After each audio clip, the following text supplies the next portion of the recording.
pour un unboxing d'un bateau. Ouais, ça c'est un bateau en fait. C'est un petit bateau. Oui, c'est un petit bateau en fait. C'est plus grand que ça. Pourquoi? Parce qu'en fait, c'est un bateau imprimé 3D. Ouais, contrairement à la voiture où effectivement on peut faire de l'impression 3D, mais sur des pièces non structurelles pour l'instant, effectivement, dès qu'on est sur des renforts, on est sur des triangles, tout ça, l'impression 3D ne tient pas le coup, ou en tout cas n'est pas ni trop rigide, ni pas assez tenace, enfin bref, voilà, ça ne marche pas. Par contre, au bateau, comme on a moins de contraintes, moins de chocs, moins de choc, on peut faire de l'impression 3D. Et donc j'ai trouvé ça sur AliExpress. C'est un jet, donc comme le même principe que le ProBolt, mais tout est imprimé 3D, bon, hormis l'électronique, moteur, cerveau, mais même la tuyère, même la propulsion est imprimée 3D. Donc là, je l'avais déjà ouvert pour un peu voir comment c'était arrivé.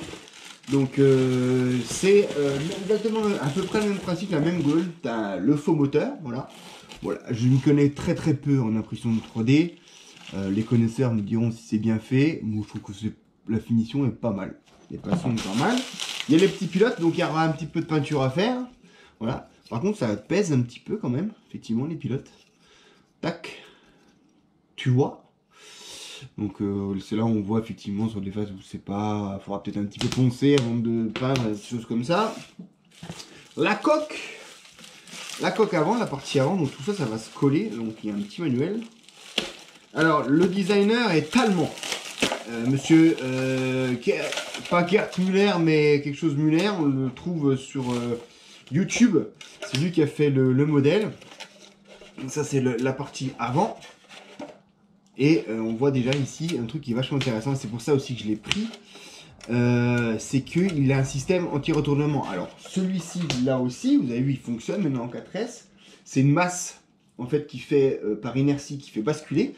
Ici c'est le système on va dire plus traditionnel dans les bateaux, qui est en fait un caisson qui est sur le côté ici, qui quand le bateau prend la flotte, se retourne, prend l'eau et fait basculer le bateau par contrepoids en fait, hein, tout simplement.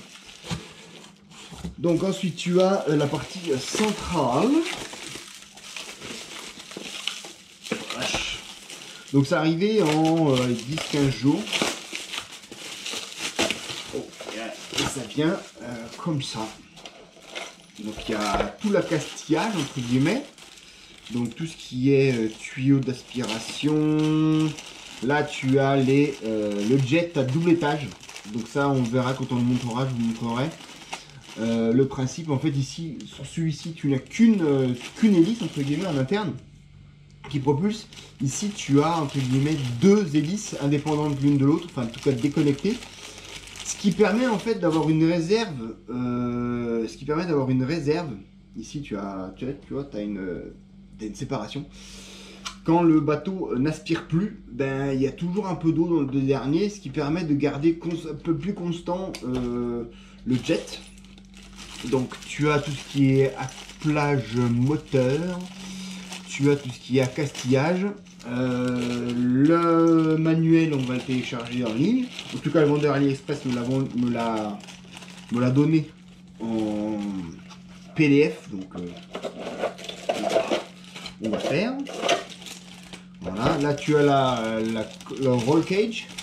Tout ce qui est qui vient par-dessus le bateau pour faire un truc à peu près sympathique. Et là, tu as toute la tuyère, entre guillemets, et propulsion qui est donnée là-dedans. Donc là, il faut que je m'y plonge. Franchement, ça a l'air de plutôt bien fonctionner. Alors, je ne sais pas si c'est un kit officiel ou si c'est un kit volé. Ça, je ne sais pas. Parce qu'il le vend sur un site de téléchargement d'impression 3D. Ils vendent les fichiers à peu près une vingtaine de $. Je ne sais pas si c'est un chinois qui l'a pris, qui le met en vente sur Ali. Voilà, ça je ne sais pas. Hop, on va juste voir ça. On manquera peut-être le joint. Voilà, ça, on manquera peut-être le joint à mettre là-dedans.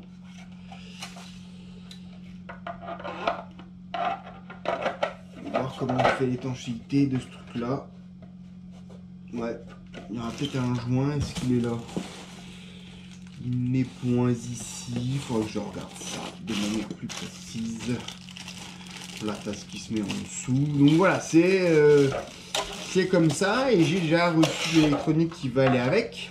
Donc tu vois, ça se présente de cette forme-là. On voit bien le caisson ici, l'arrivée d'eau ici. Donc à la fin, voilà, si on veut donner à peu près une tendance de la taille, ça fait une quarantaine de centimètres. Est-ce que ça se... Ouais, mais ça sonne déjà pas mal quand même, j'ai l'impression. Voilà, il faut que je bavure, il faudrait que je...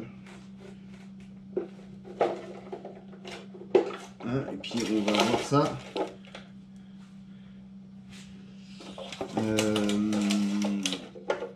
Voilà, donc ça faut que je le... Faut qu'on ait bavure, faut qu'on travaille un peu le truc, mais voilà, ça fait à peu près un bateau de cette taille-là. Ce qui peut être sympa, bon, par contre c'est pas léger. Il faudra voir quel point ça se fait.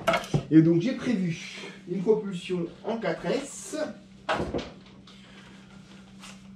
À pas cher sur passe, mais ça fonctionne pas mal. Donc avec un moteur en 36 par... qu'est-ce que j'avais dit moi? Ouais, 36 par 60, 1750 kV, donc tu mets ça là-dessus. Voilà.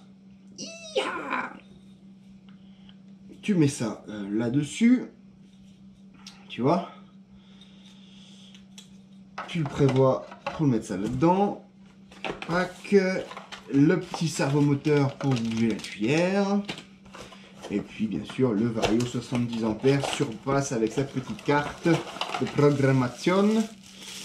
Voilà, 70 ampères en 4S. Ça doit...